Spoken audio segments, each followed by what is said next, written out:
ధర్మస్థలిలో వందల కొద్ది శవాల్ని పాతిపెట్టానని చెబుతున్న భీమా ఇప్పుడు మాట మార్చడం మొదలుపెట్టాడు.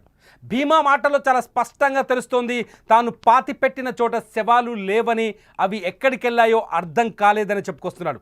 భీమా నిన్న సాయంత్రం ఒక నేషనల్ మీడియాకి ఎక్స్క్లూజివ్ ఇంటర్వ్యూ ఇచ్చాడు.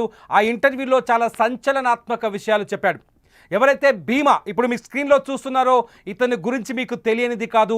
ఇతనే ధర్మస్థలిలో మహిళల పైన లైంగిక దాడి జరిగింది, వాళ్ళని మానభంగం చేసి అత్యంత దారుణంగా చంపి నా దగ్గరికి తీసుకొచ్చి శవాలని పాతిపెట్టమని చెప్పారని పోలీసులకు ఫిర్యాదు చేశాడు.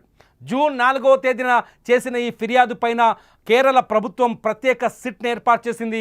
సిట్ గడిచిన 15 రోజులుగా ధర్మస్థలిలో అణువణువును వెతుకుతోంది. ఎక్కడ శవాలు ఎక్కడ, అస్థిపంజరాలు ఎక్కడ అంటూ తవ్వకాలు జరుపుతోంది. అంతేకాదు అత్యాధునిక టెక్నాలజీని కూడా అడాప్ట్ చేసుకుంది సిట్. ఏదైతే జీపీఆర్ గ్రౌండ్ పెనిట్రేటింగ్ రాడార్ ఉంటుందో రాడార్ సిస్టమ్ని తీసుకొచ్చి తవ్వకాలు జరిపింది. ఎక్కడ తవ్వినా శవాల జాడ దొరకలేదు. ఆ శవాలకు సంబంధించిన అస్థికలు కూడా ఇంతవరకు దొరకలేదు. 6వ పాయింట్లో కొన్ని అస్థికలు పుర్రెలు దొరికినప్పటికీ వాటిపైన ఇంకా ఫోరెన్సిక్ నివేదిక రాలేదు. బాహుబలి కొండపైన ఒక మహిళ డెడ్ బాడీ దొరికింది. బకెట్లలో తీసుకొని ఆ డెడ్ బాడీని కిందకి తీసుకొచ్చి ఫోరెన్సిక్కి పంపించారు. కానీ ఆ మహిళని చంపిందెవరన్నది కూడా బయటపడలేదు. ఎందుకంటే భీమా చెబుతున్న మాటలకి ధర్మస్థలలో ప్రాక్టికల్గా అంటే అక్కడ జరుగుతున్న సంఘటనలకి పూర్తి విరుద్ధం కనిపిస్తున్నాయి. ఎందుకంటే భీమా వందల కొద్ది శవాల్ని పాతానని చెప్పాడు. 500కు మందికి పైగా మహిళలు ధర్మస్థలలో గడిచిన దశాబ్దాల కాలంగా హత్యలకు గురయ్యారని, మానభంగాలకు గురయ్యారని, రేపులకు గురయ్యారని చెప్పుకొచ్చాడు. భీమా తనే 100కు పైగా శవాలని ధర్మస్థల పరిసర ప్రాంతాల్లో పాతిపెట్టానని చెప్పాడు. భీమా మాటల్ని పూర్తిగా నమ్మిన సిట్ ఏదైతే స్పెషల్ ఇన్వెస్టిగేషన్ టీం ఉందో ఆ భీమా మాటల్ని నమ్మి అతను తీసుకెళ్ళి అతను చూపించిన చోటల్లా తవ్వకాలు జరిపింది. ఇప్పటికున్న అప్డేట్ ప్రకారం దాదాపు 16 చోట్ల తవ్వకాలు జరిపితే కేవలం 2 చోట్ల మాత్రమే అస్థికలు లభించాయి. ఒకటి 6వ స్పాట్, రెండవది 11వ స్పాట్. అయితే ఈ శవాలకు సంబంధించిన హిస్టరీ బయటకు రావాలి. వీటిపైన టెక్నికల్ ఎవిడెన్స్ని సిట్ సంపాదించాలి. దీనికి ఈ శవాలకు సంబంధించి ఇంతవరకు సిట్ ఎటువంటి అధికారిక ప్రకటనలు కూడా చేయలేదు. కానీ భీమా నిన్న ఇండియా టుడే అనే ఒక జాతీయ ఛానల్తో మాట్లాడాడు. ఆ ఛానల్లో చాలా కీలకమైన విషయాల్ని వెలుగులోకి తీసుకొచ్చాడు. భీమా చెప్పిన మాటల్లో మొట్టమొదటిది ఏంటి అంటే, నేను శవాలని పాతి దాదాపు 20 సంవత్సరాలు అవుతుంది కాబట్టి ఆ స్థానాలు లేకపోతే ఆ ప్రాంతాలు ఆ భూభాగంలో మార్పులు వచ్చాయి, అందుకే నేను చెప్పిన చోట శవాలు దొరకట్లేదని చెప్తున్నాడు. రెండో మాట వచ్చేసి శవాలని ఎవరైనా దాచిపెట్టుంటారా, అక్కడి నుంచి తొలగించి ఉంటారంటే ఉండవచ్చు అని కూడా సమాధానం చెప్తున్నాడు. మూడో మాట వచ్చేసి తను ఎక్కడైతే శవాలని పాతిపెట్టానో ఆ ప్రాంతాలని నేను పూర్తి స్థాయిలో గుర్తించలేకపోయానని కూడా చెప్పాడు. అంతేకాదు ఇప్పుడు సిట్తో పాటు తాను కూడా ఉన్నాడు. తవ్వకాలు జరిగే సందర్భంలో ఏం దొరికాయి ఎక్కడ అని చెప్తే ఉత్త వాటర్ తప్ప ఎక్కడా ఏమీ కనిపించలేదని చెప్పుకొస్తున్నాడు భీమా. అంతేకాదు నేత్రావతి నది సరిహద్దులో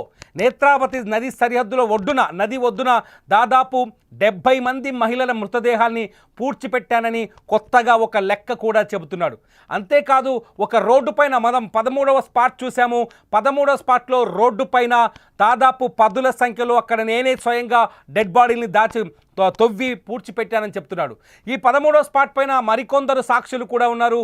ఒక 7 మంది అదనపు సాక్షులు సిట్ ముందు వాళ్ళ వాంగ్మూలాన్ని కూడా ఇచ్చారు. కానీ ఇంతమంది కలిసి ధర్మస్థలలో డెడ్ బాడీస్ని పాతిపెట్టాము, డెడ్ బాడీస్ని చూసాము, డెడ్ బాడీస్ పాతిపెట్టారు, అక్కడ మహిళలపై మానభంగం జరిగింది, వాళ్ళని చెరిచి చంపి రక్కి హింసించి ఆ తర్వాత ప్రాణం తీశారని సాక్ష్యాలు వాంగ్మూలాలు చెప్తున్నారు. ఒక వర్గం పూర్తి స్థాయిలో ధర్మస్థలలో హత్యల స్థలంగా మార్చేస్తున్నారు. ధర్మస్థల పూర్తి స్థాయి క్రైమ్ జరిగిందని చాలా బలంగా విశ్వసనీయంగా చెప్తున్నారు. కానీ ప్రాక్టికల్గా అవి ఎక్కడా కనిపించట్లేదు.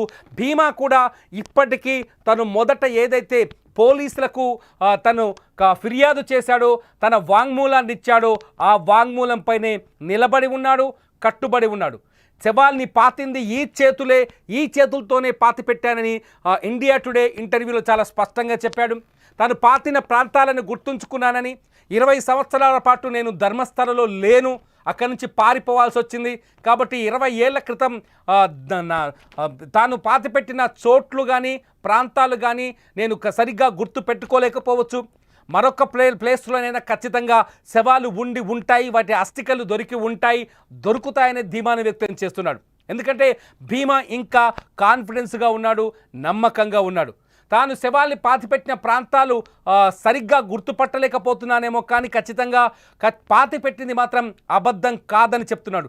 ఇప్పటికీ తాను పాప భీతితో భయపడుతున్నానని, వాళ్ళ అంత్యక్రియలు వాళ్ళ పద్ధతిలో సరైన మార్గంలో సరైన పద్ధతి ప్రకారం జరగలేదు కాబట్టి వాళ్ళు తనను వెంటాడుతారని, వాళ్ళ ఆత్మలు తనని వెంటాడుతాయని చాలా స్పష్టంగా చెప్తున్నాడు భీమా. తనకు భయం ఉందని, ఎవరైతే ఆ శవాల్ని మనుషుల్ని హత్య చేసి మహిళల్ని చంపేసి హత్య చేసి శవాలిచ్చిన వారి పట్ల భయం లేదని, తనకు శవాలిచ్చిన వాళ్ళ పేర్లు బయట పెట్టడానికి ధీమాగా ఉన్నానని, ఎటువంటి భయం లేదని, తను పాతిపెట్టిన శవాలకు సంబంధించి మాత్రమే తనకు భయం ఉందని చెప్పుకొస్తున్నాడు భీమా మాటలు వింటుంటే ఇంకా ధర్మస్థలలో ఈ విచారణ మరికొన్ని రోజులు కొనసాగుతుందని స్పష్టంగా అర్థమవుతుంది.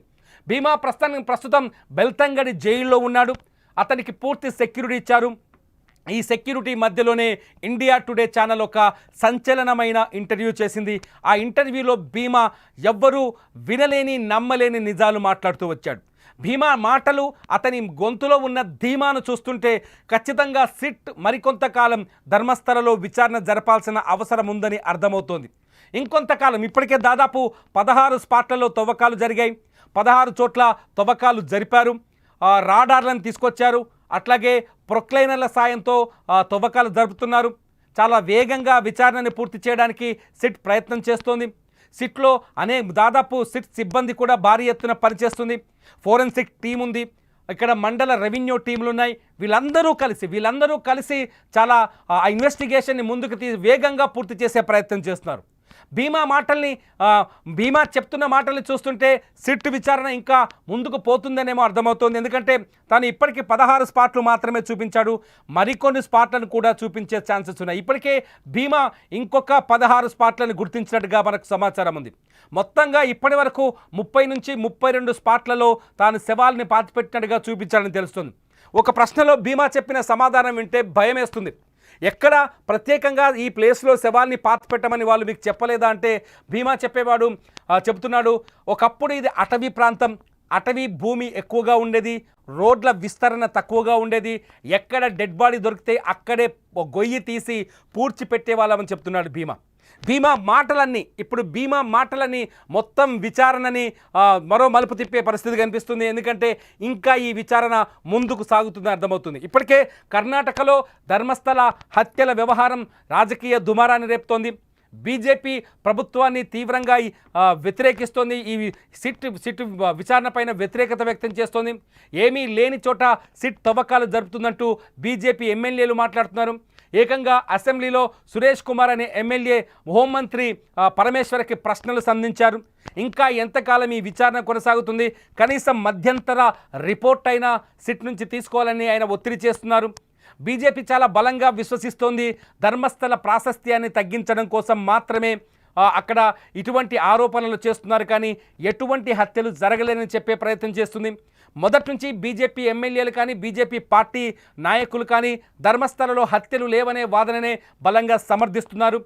ఇప్పుడు మరో వర్గం మాత్రం అక్కడ హత్యలు జరిగాయి, విచారణ జరగాలని చాలా బలంగా ఒత్తిడి చేస్తున్నారు. దానికి సౌజన్య కేసు కావచ్చు, డాక్టర్ అనన్య కేసు కావచ్చు, లేకపోతే మరొక కేసు కావచ్చు, ఈ కేసులన్నింటినీ ఉదాహరణలుగా చూపిస్తున్నారు. ఈ అన్నింటి నేపథ్యంలో భీమా ఇచ్చిన ఈ ఇంటర్వ్యూ ఇప్పుడు దుమారం రేపుతోంది. శవాలని భీమా అభిప్రాయం ప్రకారం అక్కడ శవాలని ఎవరైనా మాయం చేసి ఉంటారా? భీమా పూడ్చిపెట్టిన తర్వాత డెడ్ బాడీస్ని తీసుకెళ్ళి మరో చోట ఖననం చేయటమో లేకపోతే ధ్వంసం చేయటమో నాశనం చేయటమో చేసి ఉండుంటారా? భీమా మాటల్ని నమ్మాలా? భీమాకి పిచ్చి ఉందనే చర్చ కూడా కొంత ఇప్పుడు కర్ణాటకలో జరుగుతుంది. ఇది మాస్ బరియల్ కాదు, మాస్ హిస్టీరియా అనే ఒక హ్యాష్ ట్యాగ్ ఇప్పుడు ట్రెండ్ అవుతోంది.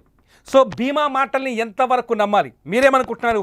ఈ భీమా చెప్పే మాటల్ని ఎంతవరకు నమ్మాలి?